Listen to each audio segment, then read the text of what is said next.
আর আমাদের ধর্মের নাম হলো ইন্নাদ্দীনা ইনদাল্লাহিল ইসলাম। ধর্মের নামেই হলো, আমাদের ধর্মের নাম হলো শান্তি।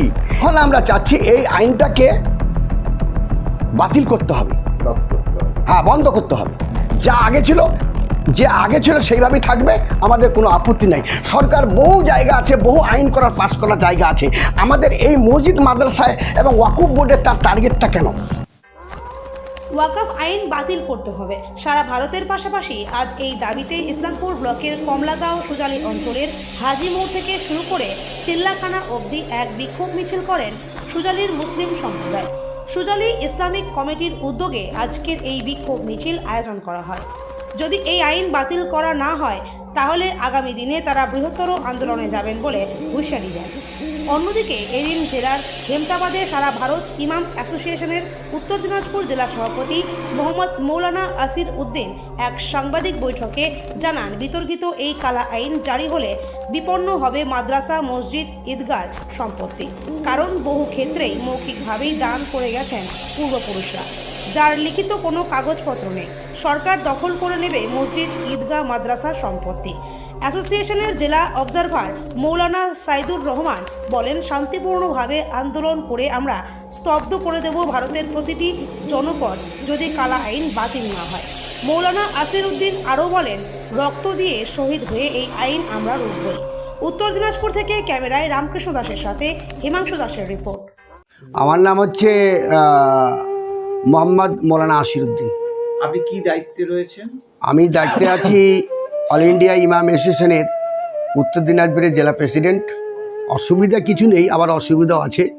অসুবিধাও এটাই যে আমাদের যে ওয়াকুফ বোর্ডের যে কালা আইন একটা কেন্দ্র সরকার যে একটা পাশ করেছে, আইন বলছেন কেন এটাকে? এটা কালার নেই। কারণ হলো এটাই, যদি এই আইনটাকে যে উনি পাশ করেছেন একদম গভীর রাত্রিতে, দিনের বেলা উনি পাশ করলেন না কেন? এই কেন্দ্র সরকার এইটা কালার আইন, আমরা এই জন্যই বলছি যে এই আইনে ওয়াকুফ বোর্ডের যে ওয়াকুফ বোর্ডটা আছে সেটা মুসলিমদের প্রতিষ্ঠান, মুসলিমদেরই জমি। মুসলমান ছাড়া ওখানে আত্মসাৎ করতে পারবে না। সেখানকার ইনকাম মুসলিম ছাড়া কাউকে দেওয়া যাবে না। এই জন্যই যে আমাদের যে ধন সম্পদ ওই ওয়াকুফ বোর্ডে পূর্বপুরুষরা যে জায়গা জমি মুখে মুখে দিয়ে চলে গেছে, কেউ হয়তো এমনি ফেলে দিয়ে চলে গেছে, এসটি করে দিতে পারেনি, এমনি মুখে বলে দিয়ে চলে গেছে, ওয়াকুফ সেটাকে ওয়াকুফের নামে হয়ে গেছে। তাহলে এই সম্পত্তিটাকে ওরা কী করছেন যে ওখানে দুজন নো মুসলিম কমিটিতে ঢুকাচ্ছেন। আর কি করছেন ওরা, যে ওই সম্পত্তিটা ওরা নিচে ওখানে একটা ভাগ ওরা নিতে চাচ্ছে, আমাদের কাছ থেকে একটা ভাগ নিতে চাচ্ছে। আমরা কিন্তু আমাদের সম্পত্তি আমরা ভাগ তাদেরকে দিব না। কাদেরকে দেবে এই ভাগটা? এই ভাগটা শুধু মুসলিমরাই পাবে। না, এই আইনে কি বলছে? মানে ওখান থেকে কি করে কে ভাগ চাইছে? এখান থেকে ভাগ চাচ্ছে যে যারা হিন্দু, নন মুসলিম দুজন করে ওখানে মেম্বার ওখানে ওরা ঢোকাচ্ছে জোর জুলুম করে। আর এটা ওরা আইনে বলেছে যে একটা ওই ওয়াকুফ বোর্ডে যদি কোনো সম্পত্তি কেউ দান করতে চায় তাহলে তাকে 5 বছরের তাকে পুরানা মুসলিম হতে হবে, তার বয়স হবে 5 বছর, এবং তাকে নামাজ পড়তে হবে, রোজা করতে হবে, দাড়ি রাখতে হবে, টুপি পরতে হবে। তবে উনি 5 বছর পরে তখন ওয়াকুফ বোর্ডে সে জমি দান করতে পারে। পজিশন এটাই যে যেহেতু সরকার বলে দিয়েছে 5 বছর তার বয়স হতে হবে, তারপরে ও জমি ওয়াকুফে দান করতে পারে লিখিতভাবে, মুখে চলবে না। ঠিক আছে, ভালো কথা, কিন্তু তো ম্যাচুরিটি হয় না। ওনারা যে আইনটা যে ওরা পাশ করেছে তাতে বলছে। কিন্তু তারপরে আমরা বলছি কি, তাহলে ওখানে যে দুজন ওরা মুসলিমকে ঢুকানো চাচ্ছে, যারা মুসলিম নয় তাদেরকে যে দুজনকে ওখানে সদস্য ওয়াকুফ বোর্ডে ঢোকাতে চাচ্ছে, তাহলে তো যদি উনি আবার নামাজ না পড়ে, উনি যে রোজা না করে, ওর 5 বছর বয়স হলো না, উনি আবার কমিটিতে থাকতে পারবে? মুসলমান নয় উনি, তবু উনি কিন্তু আমাদের কমিটিতে থাকতে পারে। দান করতে গেলে আবার 5 বছর বয়সটা মুসলমান হতে হবে, এটা কোথায় আইন পেল? এগুলো তাহলে কি বোঝা যাচ্ছে? আর এটাও আমরা ভয়, এখানে আমাদের ভয়টা হচ্ছে, এখানে আসল কথাটা আমি বলছি, আমরা বলছি যে আমাদের আসল ভয়টা হচ্ছে যে সরকার যে বলেছে, যে আইনটা পাস করেছে, যে যেই জমিটা ডিড আছে রেকর্ড আছে, সেই জমিটা ওয়াকুফে দিলে আমাদের কোনো বাধা নেই। সেই নথি যদি আমরা পেয়ে থাকি তাহলে সেটা ওয়াকুফে থাকবে। যেই জমি, যেই মসজিদের, মাদ্রাসার, ঈদগাহ মাঠ, এই মানে গুরুস্থান, খানকা, এগুলোতে যদি কাগজ না থাকে তাহলে এখানে আমাদের ভয়টা যে আমাদের পূর্বপুরুষরা জমিগুলো ছেড়ে বাংলাদেশে চলে গেছে, পাকিস্তানে চলে গেছে। তারা বলে দিয়ে গেছে যে এটা আমরা ওয়াকুফে দিয়ে গেলে আমার মুসলমান, আমাদের কাউমের জন্য এটা ব্যবহার করা হবে, আমার মুসলমানদের জন্য এটা ব্যবহার করা হবে, গরিব ছেলেদেরকে শিক্ষার ব্যাপারে এই জমিটা ব্যবহার করা হবে, বিধবাদেরকে লালন পালন করার জন্য এটা ব্যবহার করা হবে, যারা এতিম তাদেরকে এই টাকা দিয়ে ব্যবহার করা হবে। এটা তো আমাদের মুসলিমদের জিনিস, মুসলিমরাই এটা ব্যবহার করবে। এখানে এরা এমনভাবে চালাকি এরা করতে চাচ্ছে। এখানে যেখানে লিখে দিতে পারে নাই সেই জায়গাগুলো কি পরবর্তীতে রেকর্ড হয় নাই কোনোভাবে? না, ওই যোদ্ধারের ওয়াকফের সম্পত্তি বলে রেকর্ড হয়নি কোনো? ওরা ওই যোদ্ধারের নামে আছে, এখনো যোদ্ধারের নামে আছে। সেই যোদ্ধারের বংশধররা তাতে দাবি করতে পারে? সে না, তারা তো চলে গেছে, মরে গেছে, কেউ নেই ধরে নাও। আচ্ছা, ওরা চলে গেছে, কেউ পাকিস্তানে চলে গেছে। সম্পত্তিটা কি সরকার চাইছে? এই সম্পত্তিটা ওরা চালাকি করতে চাচ্ছে যে এইরকম কাগজ ওরা যদি না দেখাতে পারে, মসজিদ হলেও ভেঙে দেব, মাদ্রাসা হলেও ভেঙে দেব, এবং গোরস্থান হলে দখল করব। তার ভয়টা আমাদের এখানে, মুদ্রা কথা আমাদের এখানে। তাহলে এই আইনটা ওরা করছে কেন? যে যেই মসজিদের জায়গার জমির কাগজ যদি ডিড না দেখাতে পারে, রেকর্ড না দেখাতে পারে, তাহলে সেই জমিটা সরকারের। মাদ্রাসা আছে, মাদ্রাসার জমিতে ডিড দেখাতে না পারে, যদি রেকর্ড না দেখাতে পারে, সেই জমিটা সরকারের। তাহলে একটা গোরস্থানে যেখানে আমরা মাটি দিচ্ছি, তাহলে সেই মাটি দিচ্ছি আমরা, সেই জায়গাটার তো রেকর্ড আছে, 1 নম্বর খতিয়ানে আছে নাম, কিন্তু রেকর্ড আছে, কিন্তু ডিড নেই, নেই। তাহলে এই জায়গাগুলোতে ওরা আমাদেরকে ঘায়েল করবে এই আইনে।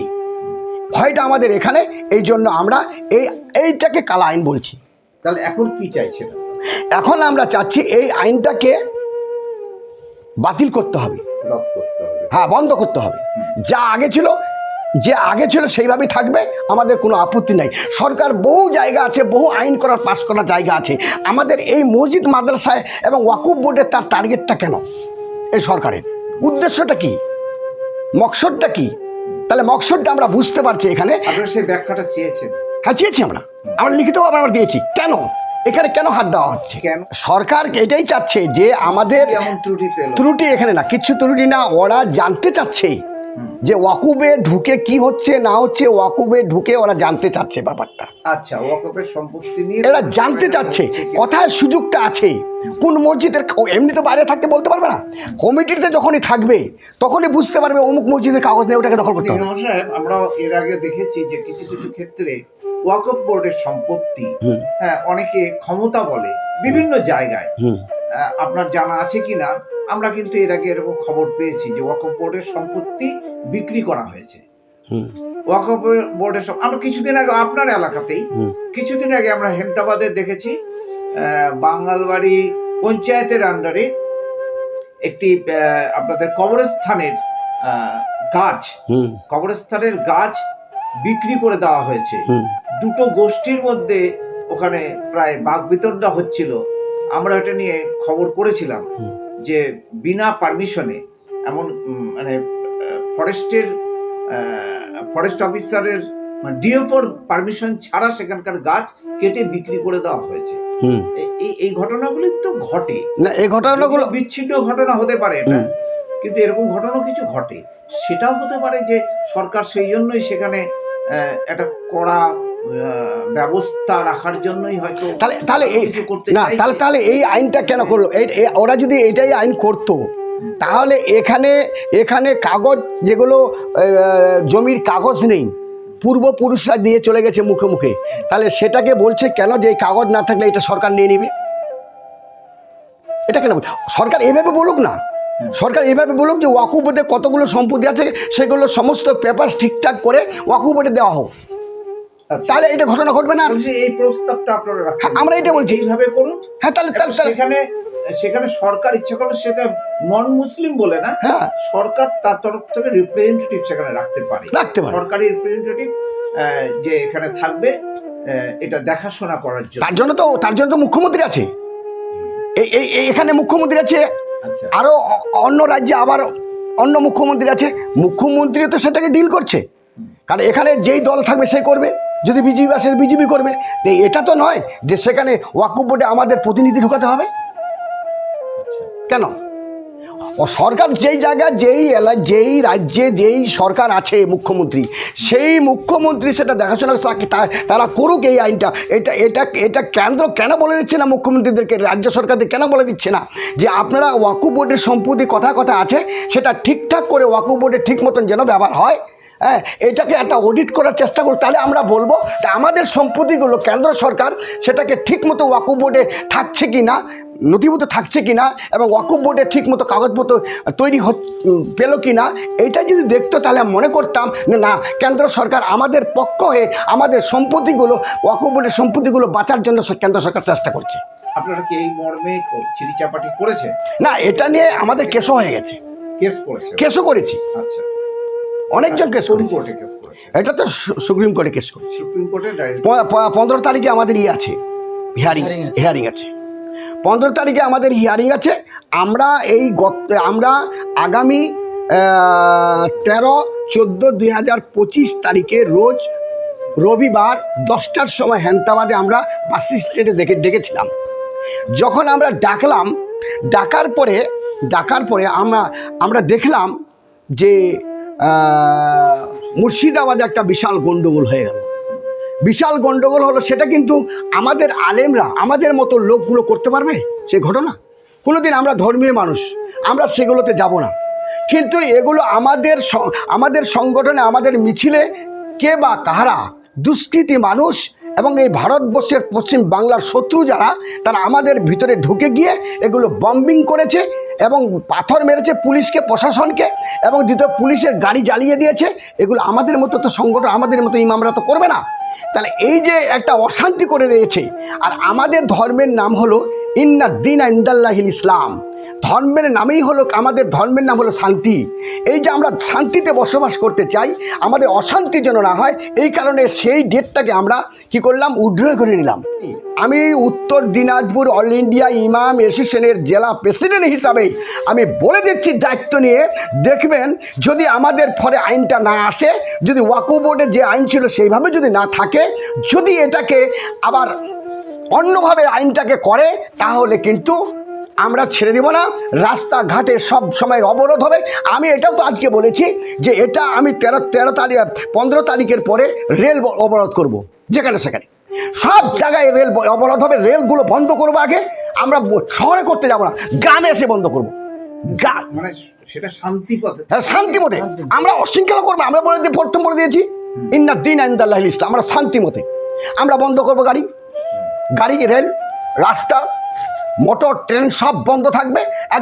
একদম পশ্চিমবাংলা কেন ভারতবর্ষকে আমরা একদম অচল করে দেব।